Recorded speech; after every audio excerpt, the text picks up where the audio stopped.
Bien, queridos alumnos, nuevamente aquí con ustedes. Vamos a hablar hoy, el día de hoy, acerca de revelación general y revelación especial, ¿no? Esto es un tema muy importante que vamos a tratar en esta oportunidad. Así que vamos a comenzar con este tópico. Primero, la pregunta es, ¿de qué maneras Dios nos habla? ¿Cómo distinguir entre revelación, entre la voz de Dios y otras voces? Es una pregunta importante. ¿De qué maneras Dios nos habla? Hay personas que dicen que Dios me habló. Hay gente que dice esto, Dios me habló. ¿Será cierto que Dios les habló? ¿De qué manera? Pero ¿será cierto de que Dios habla en primer lugar? ¿Cómo es que Dios se comunica? ¿Existe una forma como Dios se comunica? Y si es que Él se comunica, ¿cómo es posible distinguir entre la voz de Dios y otras voces? Porque puede ser que haya otras voces que te están hablando. Según la Biblia, Satanás también intenta engañar a las personas. Y en los últimos días, dice la palabra de Dios, habrá falsos profetas. Entonces, puede ser que tal vez tú estés siendo engañado por otra falsa voz. Entonces, ¿cómo distinguir entre ellos? Bueno, vamos a ver aquí algunas partes, textos bíblicos que nos van a ayudar un poquito a entender este tema. Ok, entonces estamos aquí en algunos textos que nos hablan acerca de la revelación general. Hay dos tipos de revelaciones en realidad. Una es conocido como la revelación general y la revelación especial. Vamos a explorar estos conceptos en las escrituras de tal manera que tú puedas tener una idea clara de ambos conceptos. En primer lugar, hay algunos textos aquí que nos hablan de la revelación general. A ver, ¿qué cosa es la revelación general? En Salmos 19.1 dice: los cielos cuentan la gloria de Dios y el firmamento anuncia la obra de sus manos. Oh, en este texto vemos que la naturaleza, la creación, en este caso los cielos, hablan de la gloria de Dios. Ellos cuentan la gloria de Dios. Quiere decir que ellos nos hablan algo de lo que Dios es. Forma parte de esa revelación, entonces, la naturaleza, la creación. Otro texto en Salmos 8.1 dice lo siguiente: oh Jehová, Señor nuestro, cuán glorioso es tu nombre en toda la tierra. Has puesto tu gloria sobre los cielos. Nuevamente, dice que el nombre del Señor es glorioso en toda la tierra. Es decir, la tierra proclama la gloria de Dios. Interesante.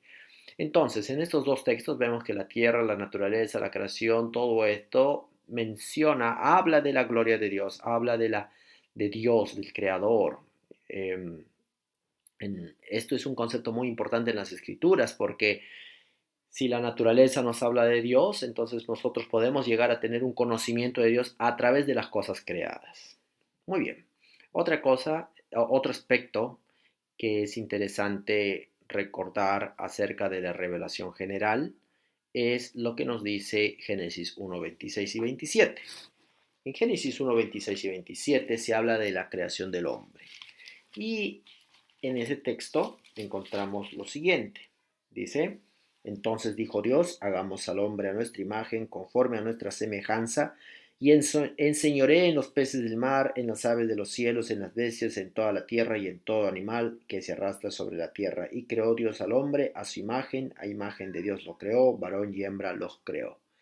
Este es un concepto muy interesante porque nosotros nos damos cuenta que el ser humano es imagen de Dios, es decir, es como la sombra, es como tu sombra. Tu sombra no eres tú, es parecida a ti, pero eres tú.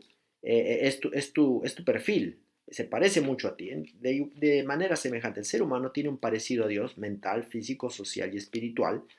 Es, Dios es infinito, el ser humano se le parece, digamos, es como una sombra de lo que es Dios, pero se parece a Dios.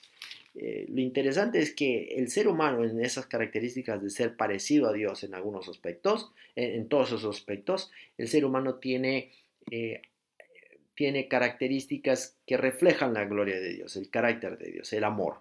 Por ejemplo, el amor por los hijos.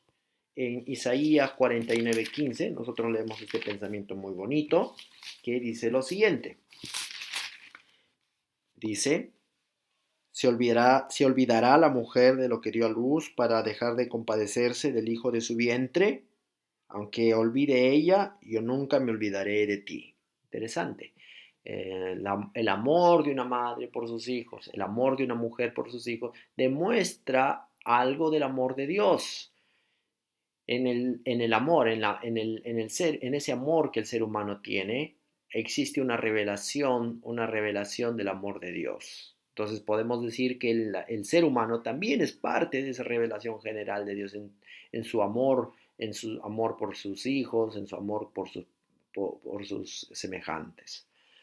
Luego nosotros leemos en 1 Corintios 1:21 algo muy interesante acerca de esta humanidad, del ser humano, esta criatura, ¿no? El ser humano. ¿Qué es lo que leemos ahí en 1 Corintios 1:21? Es, pues ya que en la sabiduría de Dios el mundo no conoció a Dios mediante la sabiduría, agradó a Dios salvar a los creyentes por la locura de la predicación. ¿Qué es lo que dice este texto? Este texto está diciendo que hay sabiduría, el ser humano tiene sabiduría, pero que esa sabiduría no le permitió al ser humano conocer a Dios. Dice, el mundo no conoció a Dios mediante la sabiduría. ¿Por qué? Porque esa sabiduría ha sido contaminada por el pecado, ha sido, ha sido tergiversada por el pecado, ha sido trastocada por el ser humano. Sin embargo, hay sabiduría, es decir, el texto está diciendo que hay un aspecto, hay una característica en el hombre, esa sabiduría, que sin embargo hay un problema, no le permitió al ser humano conocer completamente a Dios. Está un poco tergiversada. Si leemos Romanos 2, 14 al 16, encontramos lo siguiente. Porque cuando los gentiles que no tienen ley hacen por naturaleza lo que es de la ley, estos, aunque no tengan ley, son ley para sí mismos. Este es un concepto sumamente importante porque nos dice que aunque tú no hayas escuchado de la Biblia, aunque jamás hayas escuchado de la palabra de Dios, existe algo que por naturaleza tú haces. Esto es un ejemplo clásico de esto es lo que vemos, por ejemplo, en el Amazú, Amaqueya, Mayuya, las leyes del incanato, donde se habla no matarás, no robarás, ¿no? Entonces, estas leyes son por naturaleza. El ser humano por naturaleza sabe lo que es bueno, sabe lo que es malo en términos generales, ¿no? Entonces, esto se conoce como la revelación general, la razón del ser humano. La razón del ser humano tiene ciertas guías que le permiten distinguir entre lo bueno y lo malo. No está un poco tergiversado por el pecado, pero todavía le sirve para distinguir entre lo bueno y lo malo. Es decir, no está completamente destruido, ¿no? Muy bien, ahora vamos a leer, entonces, en conclusión, en la segunda parte, en esta segunda porción, nosotros nos damos cuenta que el ser humano, su amor por su criatura, por sus semejantes, eh, su razón, son, eh, son revelaciones parciales del amor de Dios. Entonces, aquí el ser humano es parte de lo que es la revelación general del ser humano, de Dios, del carácter de Dios. Muy bien, vamos a leer aquí Daniel 2:21. ¿Qué cosa leemos en Daniel 2:21? En Daniel 2:21 nosotros leemos lo siguiente. Vamos a ir al libro de Daniel, capítulo 2, versículo 21. Y allí encontramos otro concepto interesante. Dice, Él muda los tiempos y las edades, quita reyes y pone reyes, da la sabiduría a los sabios y la ciencia a los entendidos. Muy interesante. Bueno, ¿qué nos enseña esto? Que cuando nosotros vemos un problema histórico, un problema de una nación que se levanta, otra que cae, en la historia humana hemos visto muchas naciones que se cayeron y se levantaron, o que se levantaron y se cayeron, ¿no? Entonces, vemos esto que es la mano de Dios que dirige la historia. Dios dirige la historia, sí, Dios dirige la historia. No pensemos que todo ocurre por casualidad. A veces pensamos que las cosas ocurren por casualidad. No, es Dios que dirige la historia. No existe casualidad, existe causalidad. En un comentario de un alumno, no me acuerdo su nombre, en la clase, comentó, introdujo ese término y es un término muy acertado. La causalidad de las cosas, Dios, la divina causalidad. Dios es el motor último, como lo dirían los filósofos en el helenismo griego. Entonces, Dios es aquella causalidad. Ahora, nosotros leemos aquí Hechos 17:26, un concepto interesante. Vamos a ir a Hechos 17:26. Hechos 17:26 dice lo siguiente: y de una sangre ha hecho todo linaje de los hombres para que habiten sobre toda la faz de la tierra, y les ha prefijado el orden de los tiempos y los límites de su habitación. Muy interesante. Aquí se habla de un concepto geográfico, dice, les ha prefijado el orden de los tiempos y los límites de su habitación. Incluso la distribución del ser humano geográficamente en el planeta no es casualidad. Dios ha dirigido todo esto. ¿Por qué los españoles llegaron a Sudamérica, a Centroamérica? ¿Por qué no se establecieron finalmente en Norteamérica? Existe una razón y el Señor sabe la razón. Cuando los descubridores del Hudson River, el río Hudson, que está cerca de Manhattan, ahí, ¿por qué ellos no intentaban descubrir a Norteamérica? No querían, no, ni siquiera era su objetivo, no estaba en su mapa. Ellos querían hacer lo que hizo Magallanes, dar la vuelta al mundo y encontrar alternativa, eh, una ruta alternativa para llegar a la India, eh, dar la vuelta al mundo. Pero ellos llegaron a este lugar sin quererlo. ¿Por qué llegaron a ese lugar y por qué no llegaron a otros lugares? Bueno, el Señor permitió y dirigió la historia y la delimitación geográfica, los límites de las naciones. El Señor le prefijó, les permitió al ser humano habitar donde habita. Ahora, nosotros podemos, aquí viene, nos genera esto un problema teológico, una teodicea muy grande. ¿Qué cosa es la teodicea? Es el juicio de Dios.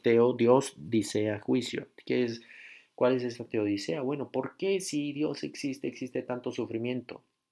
Es un problema teológico que no pretendemos solucionar ahora, pero esa es una pregunta. ¿Por qué entonces, si Dios existe tanto sufrimiento, tanta gente que sufre, tantas guerras? ¿Por qué Dios permite estos emperadores tan malos que ha habido en el tiempo romano, que han matado, han destruido tanta gente? Bueno, aquí viene el asunto, porque en primer lugar tenemos que considerar que el dominio divino, Dios, no quita la libertad humana. Existe un asunto de la libertad humana. Lo mismo que pasó con Adán y Eva.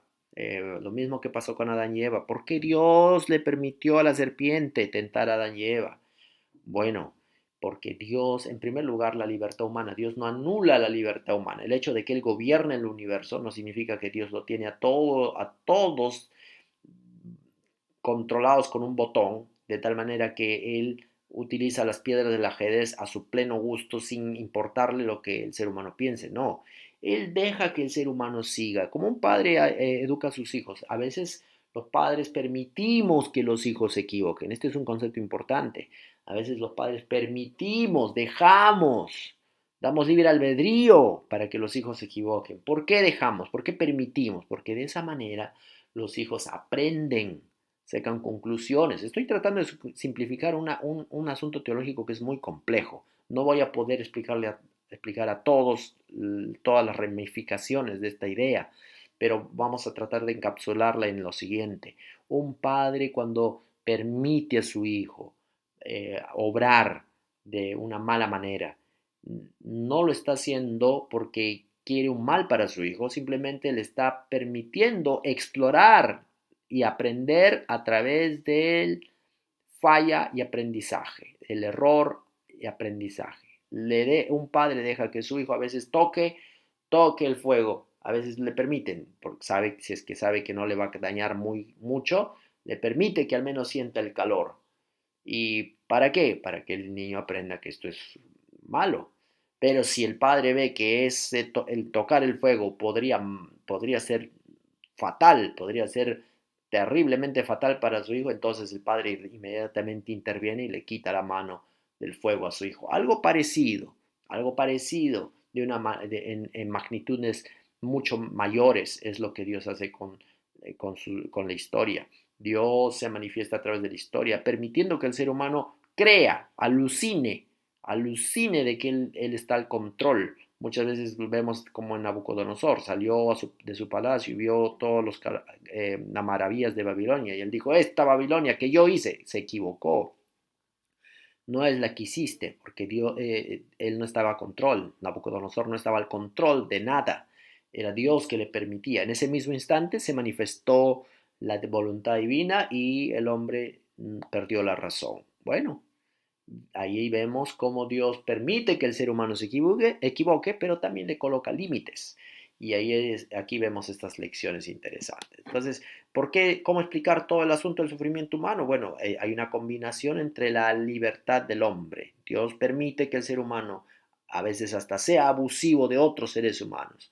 ¿Para qué? ¿Por qué Dios permite? Dios tiene en su sabiduría, Dios tiene miles de razones por qué Dios a veces permite las cosas. Pero el concepto básico central de todo eso es Dios deja que el ser humano ejerza su libre albedrío, porque no habría otra manera de aprender sino a través del ejercicio del libre albedrío. Muy bien, muy bien. Entonces hemos visto que todo esto es parte de la revelación general. La historia nos enseña lecciones, el hecho de cómo las naciones se han movido, se han levantado, han caído, el ser humano en su razón, su intelecto, incluso su invención, la invención de los inventos, de la ciencia, de todo esto, es parte de la revelación general, sí. Por eso es importante estudiar ciencia, por eso es importante estudiar matemática, por eso es importante estudiar biología, química, todas las ciencias, porque ellas nos hablan parcialmente, pero nos hablan de Dios. Toda verdad pertenece a Dios, un concepto muy importante. La naturaleza nos habla de Dios, toda la creación nos habla de Dios, y todo esto pertenece a la revelación general. Ok, ahora vamos a reflexionar un poco. ¿Qué cosa entonces sería la revelación especial? ¿Cuál es la diferencia entonces entre la revelación general y la revelación especial?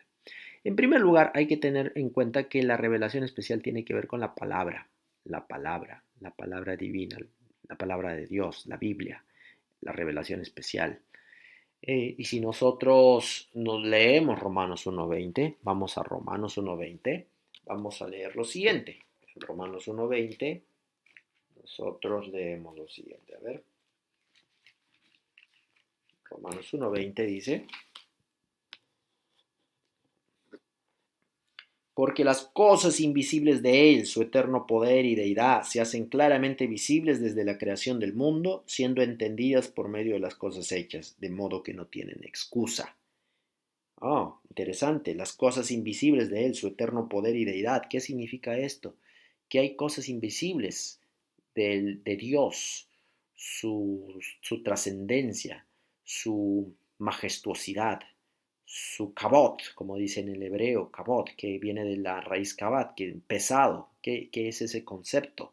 Ese concepto que está en Salmos 19.1, los cielos cuentan la gloria de Dios, es el hecho de Kabat, significa ser pesado. En el mundo antiguo a las personas se les colocaba, a los reyes, a los monarcas, si ustedes ven una foto antigua de la monarquía francesa, por ejemplo, de cualquier monarquía, van a encontrar que los reyes están vestidos con vestiduras gruesas, una sobre otra, capa tras capa, y la foto que ves o los dibujos que ves de esa persona, ese rey, ese monarca, parece sumamente grande por la cantidad de vestiduras que tiene encima, ¿no?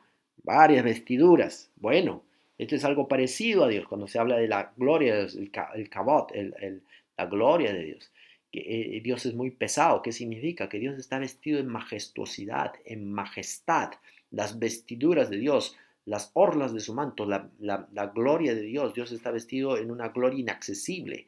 Su gloria inaccesible, su majestuosidad, que es revelada en la naturaleza, ¿no? La naturaleza nos habla de esa gloria inaccesible de Dios, nos habla de esta, tal como dice este texto, nos habla de su eterno poder y deidad.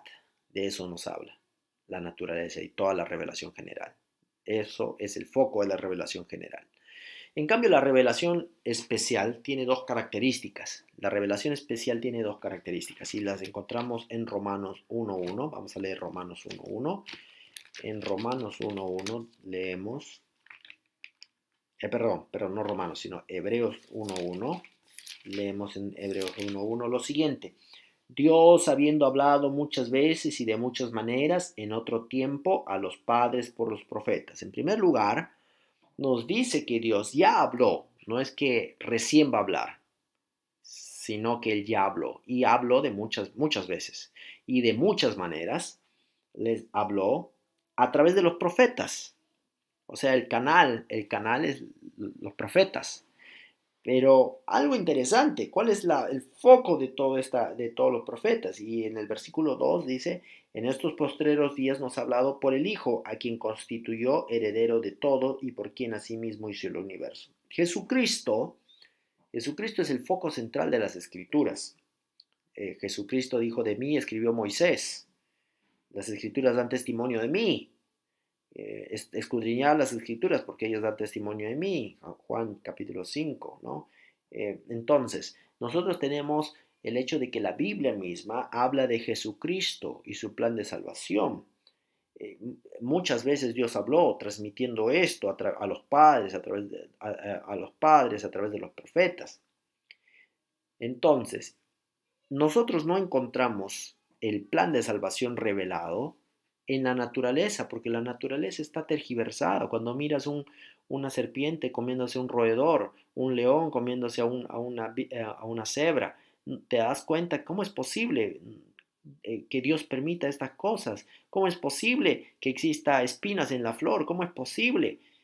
Esto no parece ser la obra de un Dios de amor. Bueno, no lo es. Es causa del pecado. El pecado introdujo todos esos errores, esas fallas en la naturaleza, pero la naturaleza no es suficiente para explicarnos cómo se originó todo esto y cuál es la solución. Mm, esa parte no está escrita en la naturaleza y es confusa para aquellos que solo estudian la naturaleza. Para los cosmólogos, para los biólogos, para los científicos, ellos se confunden, llegan a la conclusión a la que llegó Charles Darwin, que existe la supervivencia del más fuerte, porque eso es lo que se ve. Se ve que existe una lucha entre ellos, una dialéctica, como dirían los filósofos marxistas. Existe una dialéctica que produce una mejora, una evolución constante.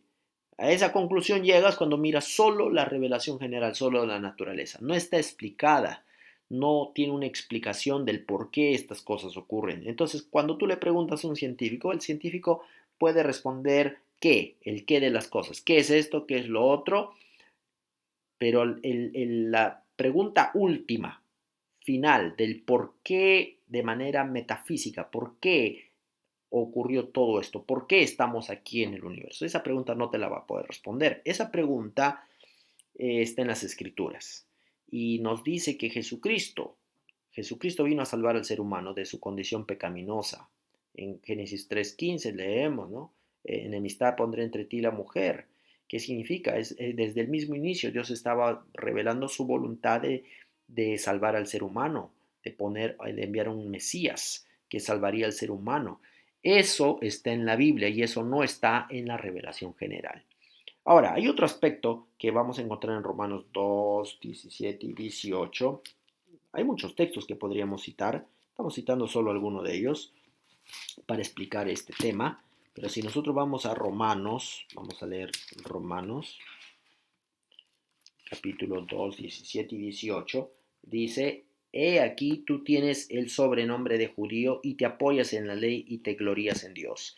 Y conoces su voluntad e instruido por ley apruebas lo mejor. ¿De qué nos habla esto?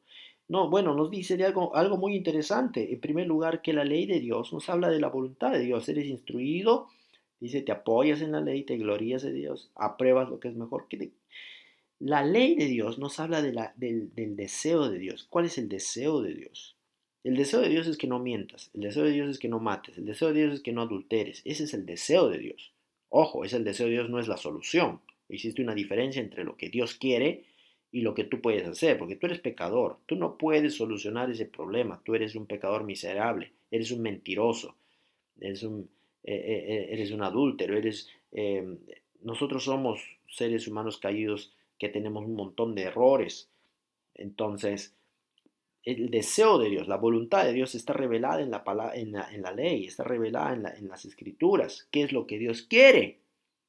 El remedio para cómo alcanzar eso es Jesucristo y su plan. Entonces hay dos cosas que están reveladas en la revelación especial. Primero, Jesucristo y su plan de salvación, el plan de salvación de la humanidad, de la divinidad para el hombre. Y segundo, cuál es la voluntad de Dios, cómo alcanzar el ideal de Dios, cuál es ese ideal, cuál es ese ideal. Entonces tenemos el objetivo, cuál es el ideal, y tenemos el cómo, Jesucristo. Dos cosas que están en la revelación especial que no vamos a encontrar en la revelación general. Muy bien. Entonces, seguimos con la siguiente parte. Ahora vamos a entrar a discutir un poquito acerca de la diferencia o un concepto adicional que es cuál es la diferencia entre iluminación e inspiración. Parecieran dos cosas semejantes, sin embargo, son diferentes. Son diferentes. Quizá primero hay que entender el concepto de inspiración. ¿Qué cosa es inspiración? Inspiración, en primer lugar. Vamos a leer el texto de 2 de Pedro 1:21 y esto nos va a ayudar bastante a entender el concepto de inspiración. Vamos a leer 2 de Pedro 1:21.